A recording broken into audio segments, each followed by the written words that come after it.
This morning, I met a very young couple with very common young couple problems. Juggling babies, trying to keep a job, and building a relationship when you have not taken the time to even get to know each other is usually a recipe for disaster.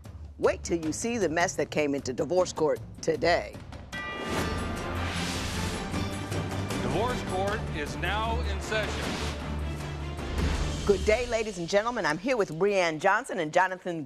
The two of you have been together for 2 years. You have one child between you, and you have one child from a previous relationship. You do not want to be together anymore. And I just have to start out by reading what you wrote, because my husband always wondered, why are you yelling at the computer?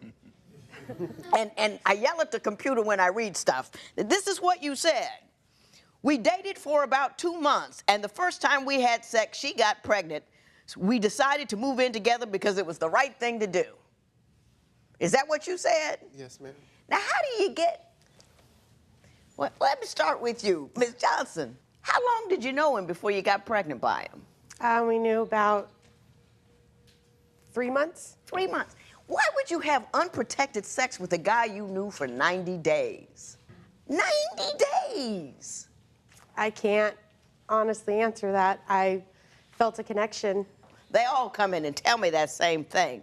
But you have to wait till that first wave passes you by when you're all crazy, you know what I mean? Yes, it was definitely an accident, obviously. Yeah, but you know what I'm saying? That's what contraception is for. Yes. It's a beautiful thing, that contraception thing. It's just lovely. You can have sex, no kid. But anyway, when did things start to go south after you moved in together? When the pregnancy became real, it just started getting really bad when I'm pregnant, not the happiest camper in the world every day, and I was taking care of my son, and he was working every day, and I was stuck in a little one-bedroom apartment all day by myself. He got to get out, and fights just broke out constantly over the littlest things, just because I was mad because he didn't help me with laundry or didn't help me with my son, and every little thing. You seem to indicate that you believe you were the problem. Do you believe you were the problem? I believe it's both of us. Okay. Mr. Gorzik, do you believe she's the problem, or do you think it was the both of you? I think it was the both of us. Okay. What kind of things would you argue about? Money, because we don't have enough money sometimes to pay the bills. So we're moving each month. We're going each month to figure out how to pay the bills. To get food for the next day, gas so I can go to my job the next day.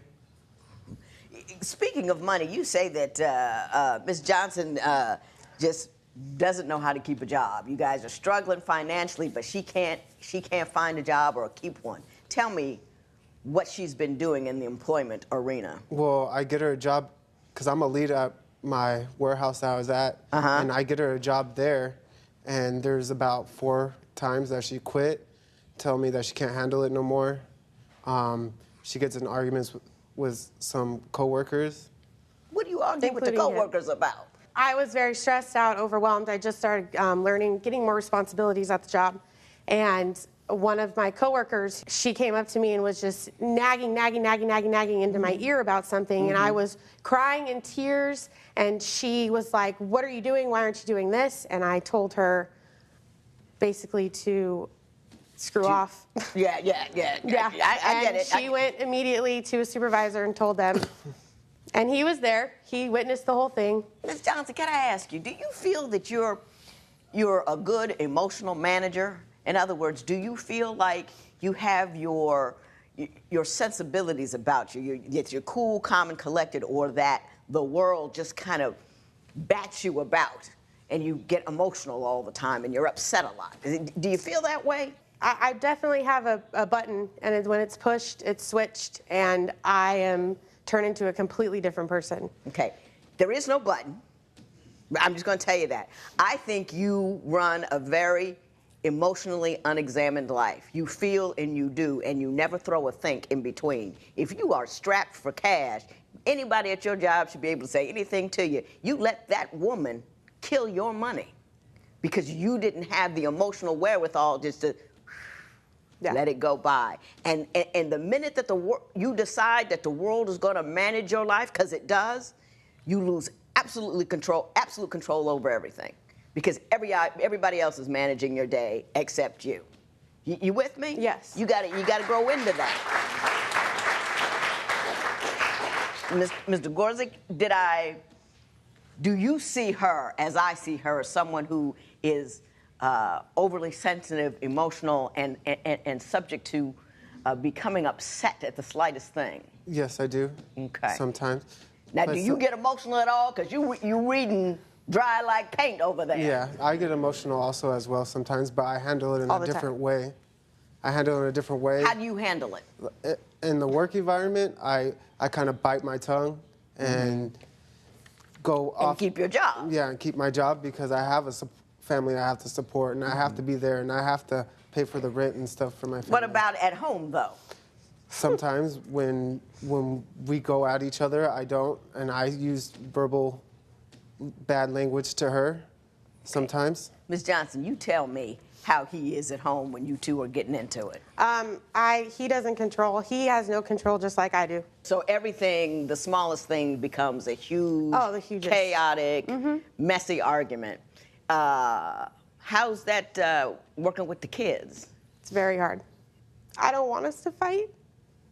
I want us to co-parent together and be together. I don't want it to end, but I'm at my last rope with him. I just want us to be a happy family.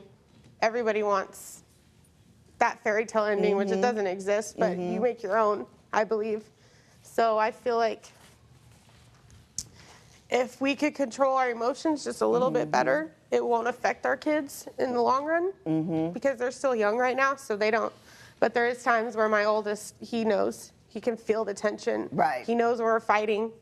Even the baby. When you hooping and hollering, carrying on, that's a whole lot of negative energy in the room. They know something ain't right. You know, when the bit, everything starts to rattle, and it rattles their foundation. And they, you know what I mean?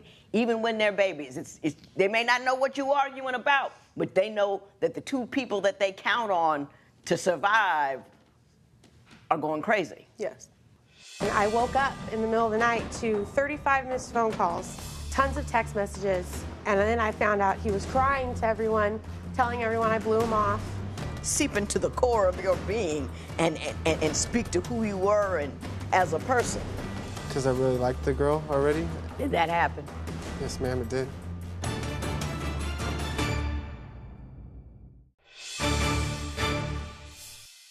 Ms. Johnson, you say Mr. Gorzik is overly sensitive and that he cries a lot and carries on about little things. Why don't you give me an example of his sensibilities in that regard?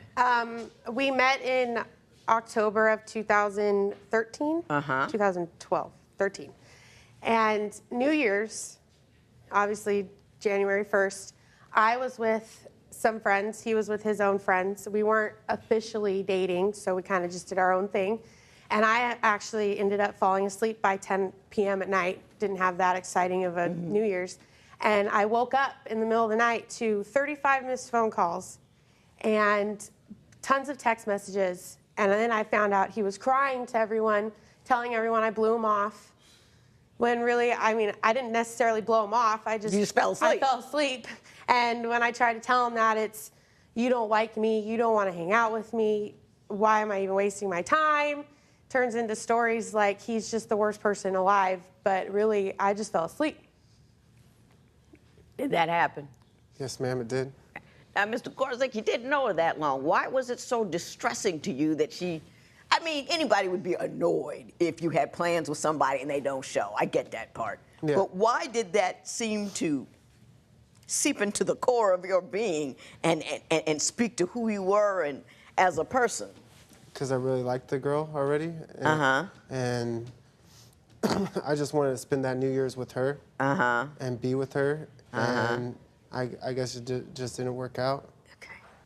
You say, Mr. Gorzik, that she is a lax parent, that that she's too lenient. Why do you believe she's a lax parent? Like, say it's late at night and the TV's on, and I go in there and I shut off the TV, and she'll go behind me and turn the TV back on for the kids? Yeah. Yes. Do you think you are lenient and make sure your kid's happy as opposed to well-directed? Yes. You know that? Yes.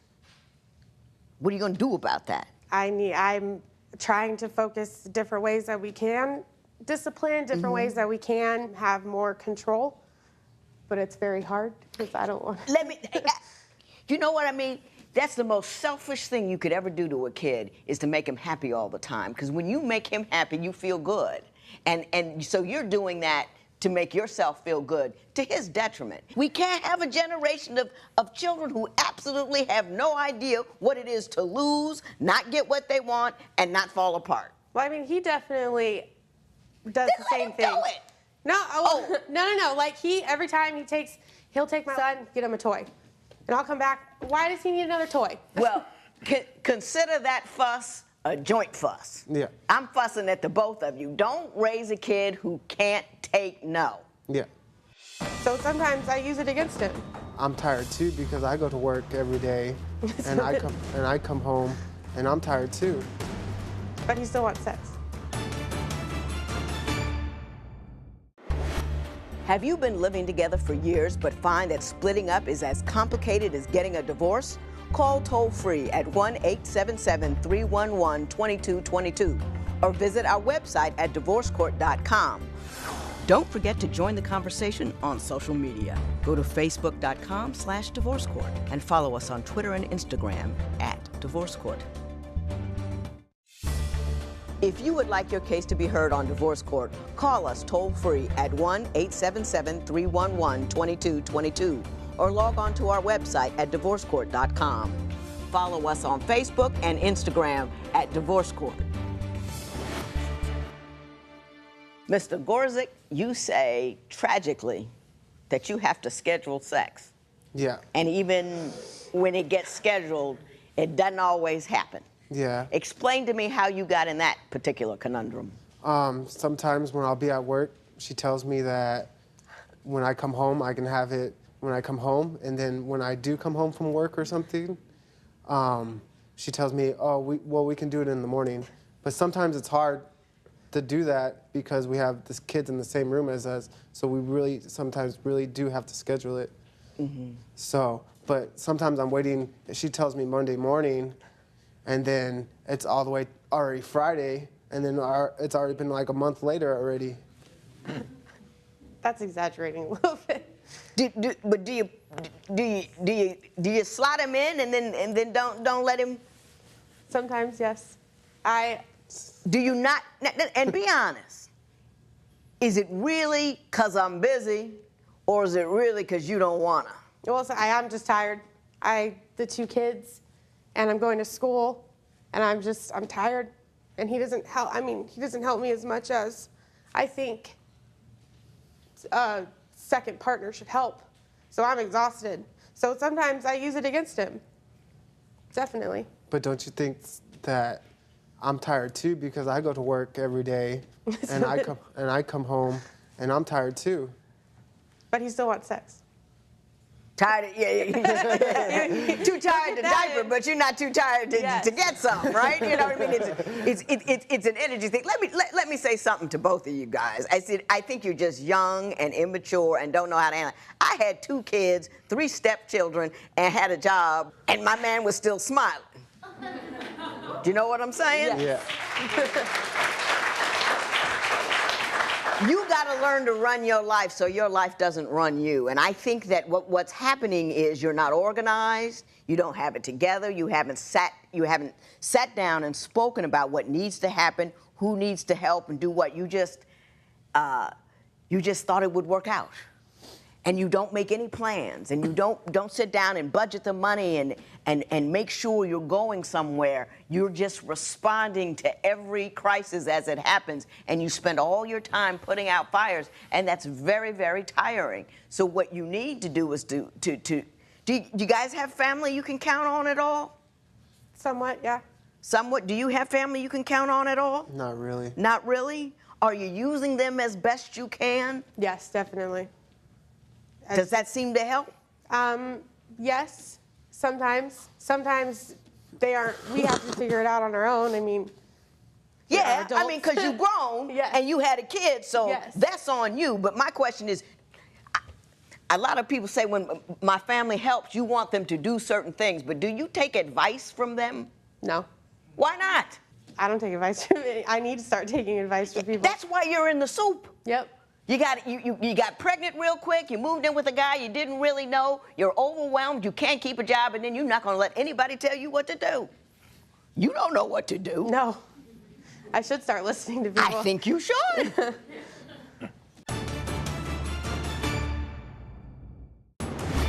Be a part of the divorce court conversation on social media. People always have something to say. We put new clips on Instagram every week. You, him, and a sugar daddy all lived in one house? Yes. Can't make this stuff up. You can follow us on Facebook and check out our Twitter feed. You can also use the resources on our new website, divorcecourt.com. Are you recently married but ready to call it quits? Call toll-free at 1-877-311-2222 or visit our website at divorcecourt.com. Follow us on Facebook and Instagram at Divorce Court. Ms. Johnson, you want $1,000 in transitional support from Mr. Gorzik. I'm not going to give it to you for several reasons. Number one, I don't think you're going to leave each other. And number two, I don't want you to leave each other. I don't think you're going to do okay up by yourself at all. And number three, I don't think you've given enough of a try. You need some help and to assist with it. And number four, you guys aren't married. And here I go again. But this shacking up business is not working out for you. Because what you do when you shack up is you just kind of slide into a situation. When you get married, you, or at least you should, be thinking about this is a change in status. This is a change in how I'm going to live and behave. And we're going to live a life that is planned and determined. It may not turn out the way you planned it, but at least you've made some plans and have some directions. People, oh, well, we'll move in because it's the right thing. Oh, we had a bit, and then nobody's thinking. Everybody thinks it's just going to work out. Life is hard. Life is hard when you got it together. And neither one of you two hasn't seen together in weeks, years. You know what I'm saying? Yeah. They don't even live in the same zip code for you two. When I was young, like 19, 20, 21, I was a lunatic. Straight up lunatic. Used to do the most bizarre things because I was living behind an emotional tractor that was running my life. I had fears of this, that went to college, never went to class, ever. Just didn't go. Just sat in my dorm room because it was scary out there. Just an unexamined emotional life. And I think you need to examine your emotional life. Then you need to start talking to people who have what you want. I am the world's biggest thief. Everywhere I go, I look at somebody, I watch what they do, I hear what they say. If they have something I want or they're doing something that I like, I steal their behavior because I want to be better than. You know what I mean? Mm-hmm. So you have to look to learn every day. You understand what I'm saying? Definitely. You too. I keep looking at her. Yeah. I keep looking at her, but you just as silly. So don't say, oh yeah, the judge told you you were wrong. I'm telling you, you're wrong too. Yeah. I'm gonna give you a book. It's called My Mother's Rules, and I tell you why I'm gonna give it to you. I wrote it. I wrote it about how crazy I was and how I came back from crazy, and I think you need to read it. And you know what else? He needs to read one too. You share. Yes. Read it to each other. Share. Yes. And you need Making Marriage Work. This talks about how you communicate to have, what. Yes. I would give you an entire library if I could. Thank you. But you gotta make plans. You gotta run your life so your life doesn't run you. You with me? Yes. Yes, ma'am. You gonna read those books? Yes, ma'am. I'm gonna send you to a therapist after this so we can get you started on the right track. But think. Don't react. Think. You with me? Yes. Yes, ma'am. This matter is adjourned.